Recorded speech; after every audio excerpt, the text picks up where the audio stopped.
സ്നേഹം നിറഞ്ഞ എൻ്റെ എല്ലാ സുഹൃത്തുക്കൾക്കും ഇന്നത്തെ കഥയിലേക്ക് സ്വാഗതം. കഥ ഇഷ്ടപ്പെട്ടാൽ ലൈക്ക് ചെയ്യാൻ മറക്കല്ലേ. കഥ ആരംഭിക്കാം. ആദ്യമേ തന്നെ ഞാൻ എന്നെ പരിചയപ്പെടുത്താം. എൻ്റെ പേര് ശ്യാം. വിവാഹിതനാണ്. ചെന്നൈയിൽ ഒരു കമ്പനിയിലായിരുന്നു എനിക്ക് ജോലി. വീട്ടിലാണെങ്കിൽ അമ്മയും അച്ഛനും ഒരു പെങ്ങളുണ്ടായിരുന്നു. അവളെ വിവാഹം കഴിച്ചയച്ചു. അച്ഛന് ജോലിയൊന്നുമില്ല, കൃഷിയാണ്. വീട്ടിൽ ഒരേക്കറിനടുത്ത് നിലമുണ്ട്. അവിടെ നെൽകൃഷിയൊക്കെ ചെയ്ത് കഴിയുന്നു. അമ്മയ്ക്ക് വീട്ടുജോലിയാണ്. എനിക്ക് വീട്ടിൽ തകൃതിയായി വിവാഹാലോചനകൾ നടക്കുകയാണ്. അങ്ങനെ ഒരു ദിവസം അച്ഛൻ എന്നെ വിളിച്ചപ്പോൾ പറഞ്ഞു, ഒരു ബ്രോക്കർ ഇവിടെ വന്നിരുന്നു. നീ അടുത്ത ലീവിന് വരുമ്പോൾ പോയി പെണ്ണ് കാണണം. നല്ല കുടുംബമൊക്കെയാണെന്നാണ് ബ്രോക്കർ പറഞ്ഞത്. ഇനി നീ വന്ന് പെണ്ണിനെ ഒന്ന് കാണും.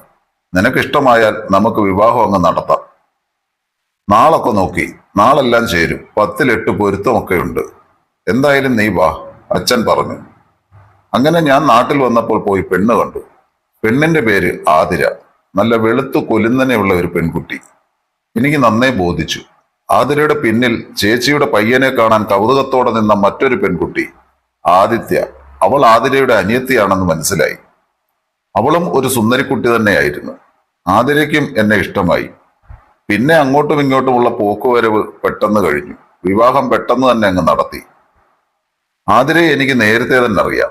അവരുടെ വീടിന് കുറച്ചകലെയാണ് എൻ്റെ അമ്മയുടെ വീട്. അവിടെ ഞാൻ അമ്മുമ്മയെ കാണാൻ പോകുമ്പോൾ ചിലപ്പോഴൊക്കെ അവളെ കാണാറുണ്ട്. നല്ല വെളുത്ത വട്ടമുഖം, ഒതുങ്ങിയ ശരീരപ്രകൃതി, ഒരു 5.5 അടി ഉയരം വരും. ഡാൻസ് ഒക്കെ പഠിച്ചിട്ടുണ്ട്.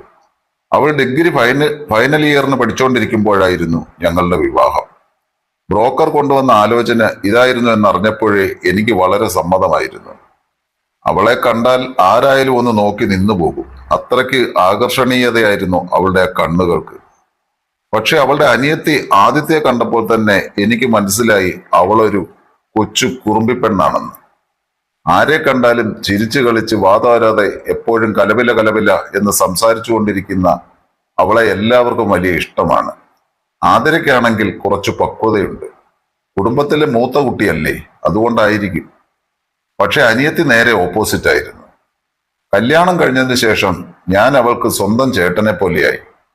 ഒന്നാമത് അവർ 2 പെൺമക്കളല്ലയോ ആ വീട്ടിൽ. അവർക്ക് ആങ്ങളമാരും ഇല്ലല്ലോ. അതുകൊണ്ടുകൂടിയായിരിക്കും ആദ്യത്തേക്ക് എന്നോട് ഇത്ര സ്നേഹം. ഞങ്ങൾ അവിടെ ചെന്നാൽ പിന്നെ ഞങ്ങളുടെ പുറകിൽ നിന്ന് മാറത്തില്ല അവൾ. എനിക്ക് എന്തു വേണമെന്ന് ചോദിച്ചുകൊണ്ട് എൻ്റെ പുറകെ നടക്കും. അവളായിരുന്നു ഞാൻ അവിടെ ചെന്ന് കഴിഞ്ഞാൽ എൻ്റെ കമ്പനി. അവൾ +2 പഠിക്കുകയാണ്. അവൾ ആതിരയുടെ കൂട്ടല്ല. നല്ല വെളുത്തു തുടുത്ത ശരീരവും മനോഹരമായ കണ്ണുകളും അവളുടെ ഒരു പ്രത്യേകത തന്നെയായിരുന്നു. അവളും നല്ലവണ്ണം ഡാൻസും ഒക്കെ കളിക്കും. അതിനാൽ നല്ല ഷേപ്പുള്ള ശരീരമായിരുന്നു അവളുടേത്. മനോഹരമായ കരിനീല മിഴികളിൽ വിരിയുന്ന ഭാവങ്ങൾ ആരെയും ഒന്ന് പിടിച്ചിരുത്തും. പിന്നെ അവളുടെ ആ ചിരി, അതിനൊരു പ്രത്യേക വശ്യത തന്നെയായിരുന്നു. എല്ലാവരോടൊന്നും ചിരിക്കത്തില്ല കേട്ടോ. എൻ്റെ അടുത്ത് കൊഞ്ചുമ്പോൾ ചിലപ്പോൾ വശ്യമായ ചിരി സമ്മാനിക്കാറുണ്ട്. ആ ചിരി കാണുമ്പോൾ അവളെ പിടിച്ച് കടിച്ചു തിന്നാൻ തോന്നും. കുറച്ചു നാളുകൾ കൊണ്ട് ഞങ്ങൾ നല്ല ക്ലോസ് ആയി. ആതിരയുമായി നല്ല ദാമ്പത്യമുണ്ടെങ്കിലും ആദ്യത്തെ എന്നെ വല്ലാതെ കൊതിപ്പിച്ചു. അല്ലെങ്കിലും വിലക്കപ്പെട്ട കനിക്കാണല്ലോ മധുരം കൂടുതൽ. അവരുടെ വീട്ടിൽ അവളും അമ്മയും ആദിത്യയും മാത്രമേ ഉള്ളൂ. അമ്മ ടീച്ചറായിരുന്നു. റിട്ടയറായി സമാധാനമായി ജീവിക്കുന്നു. കല്യാണത്തിന് ശേഷം കുറച്ചു കഴിഞ്ഞു മതി കുഞ്ഞുങ്ങളെന്നായിരുന്നു എൻ്റെ തീരുമാനം. ആതിരെ പോലൊരു പെണ്ണിനെ നല്ലപോലെ ആസ്വദിച്ചു കഴിഞ്ഞു മതി കുട്ടികളെന്ന് ഞാൻ കരുതി. അവൾക്ക് മുമ്പ് ബോയ് ഫ്രണ്ട്സ് ഒന്നും ഇല്ലായിരുന്നു. അതിനാൽ എൻ്റെ കയ്യിൽ കിട്ടുമ്പോൾ അവൾ നല്ല ഫ്രഷ് ആയിരുന്നു. എൻ്റെ ഒരു സ്പർശനത്തിൽ തന്നെ അവൾ കോൾമയർ കൊണ്ടു. തുടക്കത്തിൽ ഒരു കിസ് പോലും അടിക്കാൻ അറിയാത്ത അവൾ ഇപ്പോൾ കിസ് വെച്ച് എന്നെ കൊല്ലുകയാണ്. എന്നിരുന്നാലും അവൾ ഇപ്പോഴും എല്ലാ കാര്യങ്ങളിലും അത്ര ഓപ്പൺ അല്ലായിരുന്നു. മധുവിധ സമയങ്ങളിൽ ഞങ്ങൾ നന്നായി എൻജോയ് ചെയ്തു. ഞങ്ങളുടെ ഫസ്റ്റ് നൈറ്റിൽ അവൾ ഒരു ഗ്ലാസ് പാലുമായി വന്ന് ഒരു ചമ്മലോടുകൂടി അവിടെ നിന്നു. പിന്നെ ഗ്ലാസ് എനിക്ക് നേരെ നീട്ടി, ഒരു വലിയ നാണത്തോടുകൂടി. ഞാൻ വാങ്ങി ഒരു സിപ്പെടുത്ത് അവൾക്ക് നേരെ നീട്ടി. കുടിച്ചോളൂ, ഞാൻ പാല് കുടിക്കാറില്ല, അവൾ പറഞ്ഞു. ഞാൻ നിർബന്ധിച്ചപ്പോൾ അവൾ കുടിച്ചു. ഞങ്ങൾ അങ്ങനെ സംസാരിച്ച് ചിരിച്ചും കളിച്ചും സമയം പോയതറിഞ്ഞില്ല. രാത്രി 10:30 ഞങ്ങൾ കട്ടിൽ ചാരിക്കിടന്ന് സംസാരിച്ചു. അവളാണെങ്കിൽ ഒരു നീല ചുരിദാറും ലെഗിൻസുമാണ് ഇട്ടിരിക്കുന്നത്. തങ്കം പോലുള്ള ഒരു പെണ്ണ്. അവളുടെ ആ ചാരിയുള്ള കിടത്ത കണ്ടപ്പോൾ തന്നെ എനിക്കാകെ തരിച്ചു കയറി. ഉറക്കം വരുന്നു ഏട്ടാ, കിടന്നാലോ? രാവിലെ അമ്പലത്തിൽ പോകണ്ടേ? അത് ശരി, കിടക്കാനോ? ഞാൻ അവളെ രൂക്ഷമായി ഒന്ന് നോക്കി. പിന്നെ അവൾ നിഷ്കളങ്കതയോടെ കണ്ണുമിഴിച്ചു. ഇന്ന് നമ്മുടെ ഫസ്റ്റ് നൈറ്റ് അല്ലേ, അങ്ങനെ അങ്ങ് കിടന്നാലോ? പിന്നെ എന്ത് ചെയ്യാനാ? അവൾ കുസൃതിയോടെ എന്നെ നോക്കി.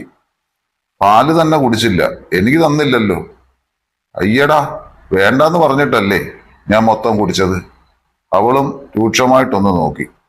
എന്നാൽ എനിക്ക് ഇപ്പോൾ പാല് വേണം. അയ്യടാ, വേണേൽ തന്നെ പോയി എടുത്ത് കുടിച്ചു, എനിക്ക് വയ്യ പോയി എടുക്കാനൊന്നും, എനിക്ക് ചമ്മല. എന്നാൽ മക്കള് പോകണ്ട കേട്ടോ, ഞാൻ താണ്ടെ ഇവിടുന്ന് കുടിച്ചോളാം. ഞാൻ ഉളികണ്ണിട്ട് അവളുടെ ആ തുടുത്ത മാമ്പഴം നോക്കി പറഞ്ഞു. പോവിടുന്ന്. അവൾ നാണിച്ച് തല താഴ്ത്തി. എന്നിട്ട് കൈകൊണ്ട് ചുരിദാറിന്റെ കഴുത്ത് വലിച്ചിട്ടു. എന്റെ മുഖത്ത് നോക്കാൻ മടിച്ചു പതറി എന്നെ അവൾ നോക്കി. അവളുടെ കവളുകൾ ചുവന്നു തുടുത്തിരുന്നു. അതിലൊന്നും ഇല്ല, അവൾ ഒരു ചമ്മിയ ചിരി ചിരിച്ചുകൊണ്ട് പറഞ്ഞു. ഞാൻ പതിയെ അവളെ എന്റെ നെഞ്ചിലേക്ക് വലിച്ചു കിടത്തി. എന്റെ മുഖത്തേക്ക് നോക്കി അവൾ നാണം കൊണ്ട് തല താഴ്ത്തി. ഞാൻ അവളുടെ മുഖം പിടിച്ചുയർത്തി. പെണ്ണാണെങ്കിൽ നാണം കൊണ്ട് വീണ്ടും ചിരിച്ചു, കണ്ണു താഴ്ത്തി. ഞാൻ അവളുടെ മുഖം പിടിച്ച് എനിക്ക് നേരെ തിരിച്ചു. അവളുടെ ചുണ്ടിൽ ഒരു ചുടുചുംബനം നൽകി. അവൾ കണ്ണടച്ച് വശമ്മതയായി കിടന്നു. നല്ല സുഖം അറിഞ്ഞു തുടങ്ങിയപ്പോ അവൾ അലസമായി വശ്യമായി ചിരിച്ചു എൻ്റെ അടുത്ത്. നാണം മാറി അവളുടെ മുഖത്ത് ആദ്യമായി ആസക്തി ഞാൻ കണ്ടു. അവളെ എത്രയും വേഗം അനുഭവിക്കണം എന്നു മാത്രമായിരുന്നു എൻ്റെ ഉള്ളിൽ. അവൾ നല്ല രീതിയിൽ ആസ്വദിച്ച് അവളെ തന്നെ എനിക്ക് തന്നു. ഞങ്ങൾ രണ്ടുപേരും മത്സരിച്ച് മുന്നേറി. എല്ലാം കഴിഞ്ഞ് തളർന്നവൾ എൻ്റെ വിരിമാറിൽ കിടന്നുറങ്ങി.